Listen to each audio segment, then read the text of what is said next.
On a le droit de dire des bêtises ou pas? Ouais, grave. C'est vrai? Ne pas dire de bêtises, ne pas dire de bêtises, ne pas dire de bêtises. Vous avez réussi à rester droite tout le long? Ou dire plein de bêtises, dire plein de bêtises. J'ai l'impression d'être dans 7 à 8 là, tiens.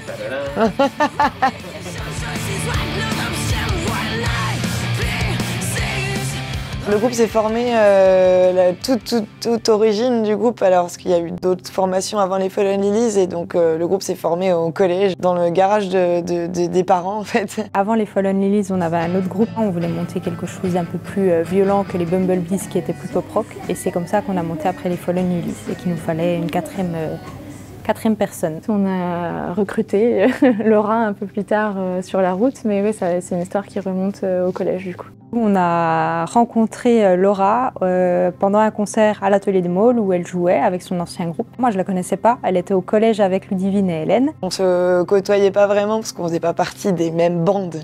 Le collège, c'est toujours un peu chacun. Ludivine et Hélène, elles ont, je sais plus comment ça s'est passé, mais moi, j'étais pas trop dans la discussion du départ. Et elles m'ont dit, oh, bah, on a trouvé une guitariste pour rejoindre le groupe. Bon, du coup, moi, on me l'a dit comme ça. J'ai dit, bah d'accord. Je jouais avec mon groupe et à côté de ça, il y avait toute une représentation avec des personnes qui s'attachaient avec des crochets.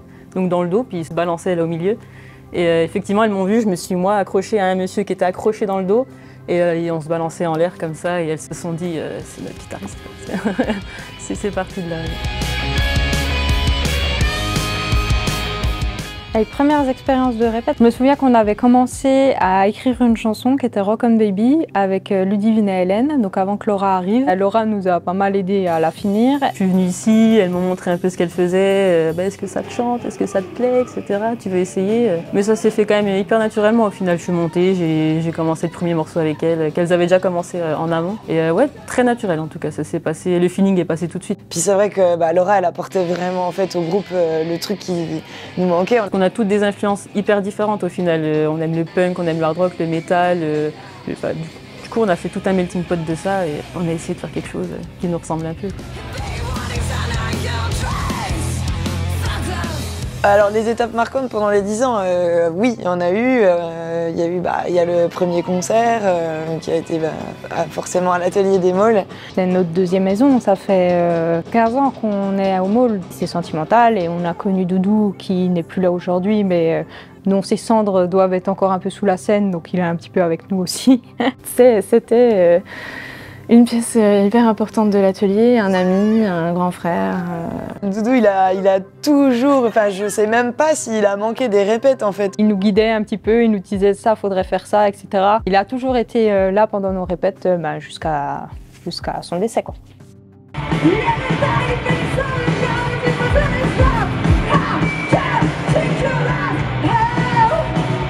Ah, le Hellfest. C'est vrai que le Hellfest c'était énorme quoi, c'était un moment hors du temps pour nous, tu te retrouves propulsé.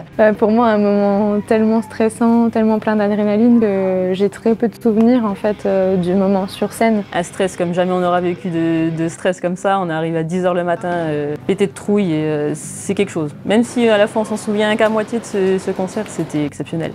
Comment on est arrivé au Hellfest, un gros coup de chatte quoi, franchement non mais c'est vrai. J'avais même pas dit aux filles que je nous avais inscrite au tremplin du coup qui permettait donc à un groupe amateur en fait de faire le Hellfest. C'était aussi flippant qu'excitant parce que on a vraiment peur de monter sur scène, mais par contre on découvrait vraiment l'aspect backstage d'un énorme festival. Cette scène, honnêtement, il faudrait aller dessus pour t'en rendre compte quoi, parce que c'est immense quoi. Tu montes sur scène, t'as tous ces gens qui hurlent. D'être porté comme ça par le public, c'était vraiment... Ça, on n'avait que 30 minutes, alors on a donné celles qui tabassent le plus. On est allé vraiment dans les chansons qui pour nous sont sûres que ça va réagir en bas. On avait en plus, de chaque côté de la scène, il y avait un compteur. Il fallait que je respecte 30 minutes et je pense que j'ai monté tous les tempos de 30 points, tellement ça me stressait. Et en fait, effectivement, quand on a revu les vidéos derrière, c'est une catastrophe. Du jour au lendemain, quand tu es un petit groupe qui répète dans ta petite salle de concert, dans ta petite ville,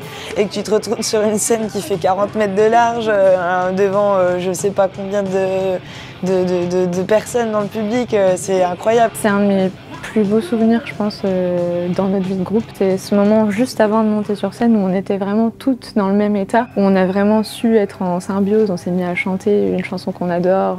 On en garde bien sûr un souvenir inoubliable, quoi. Je pense que ça, on aimerait bien ne pas le vivre qu'une fois dans la vie, mais on verra. Les The Rock à côté, on a fait quelques grosses scènes quand même derrière le Hellfest, donc c'était impressionnant du fait et c'était stressant parce que c'était un peu un rêve quand tu es dans le pays de Montbéliard, jouer aux Eurocaines, c'est vraiment le target et puis t'en rêves. C'était beaucoup plus détendu parce qu'on était déjà sur une plus petite scène, mais en même temps beaucoup plus stressant parce que c'était un public de gens qui nous connaissent, les amis, la famille. C'est encore plus terrifiant parce que quand tu es devant des gens que tu connais pas, qui te connaissent pas, il y a ce mur qui s'installe, que là on est chez nous, il y a nos familles, puis on a toujours voulu jouer aux The Rock, c'est quand même, on y va toutes depuis qu'on a 12 ans. C'était un challenge exceptionnel, quoi, les The Rock. On est sur une scène un petit peu plus petite et tout, mais en fait là tu sais que tu as plein de gens que tu connais et ça, il n'y a rien de pire, il n'y a rien de plus stressant, quoi. C'est vraiment... je pense que si cette vidéo est diffusée le soir où on va jouer pour nos 18 novembre, là, si les gens sont tous dans la salle en train de nous regarder, je vais ressentir à mon avis encore la même émotion là, parce que c'est vraiment c'est angoissant d'être devant autant de personnes que tu connais et tout. Donc t'as envie de faire bonne figure forcément. Mais à la fois les Eurocaines, moi j'ai commencé, c'est le premier festival où je suis allée quand j'étais gosse. Mon papa m'a emmenée, je devais avoir peut-être 13 ans, quelque chose comme ça, pour la première fois. J'avais pu lui dire, tiens papa, dans 15 ans, c'est moi qui serai sur la scène là du festival.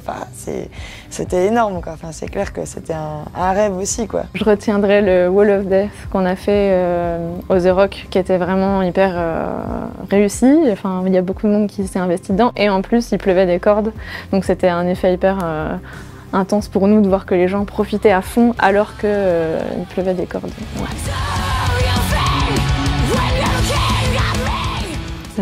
Qu'est-ce qu'on fait? Ah oui. Un deuxième album. On n'a pas encore commencé, mais on va y travailler. On a l'envie et on a les idées. On a déjà les grandes lignes de ce qu'on veut dire, on a quelques textes déjà prêts. Maintenant, il faut faire tout le reste. C'est pas une mince affaire. Et on espère enregistrer l'été prochain. Faire des festivals un peu plus costauds du type Hellfest, mais ailleurs dans le monde. Hélène nous parlait d'une tournée au Japon, pourquoi pas? Ça serait cool. Nous, notre truc, c'est de tourner, quoi. C'est de bouger partout, faire des heures de voiture, mettre plein de thunes à la pompe à essence.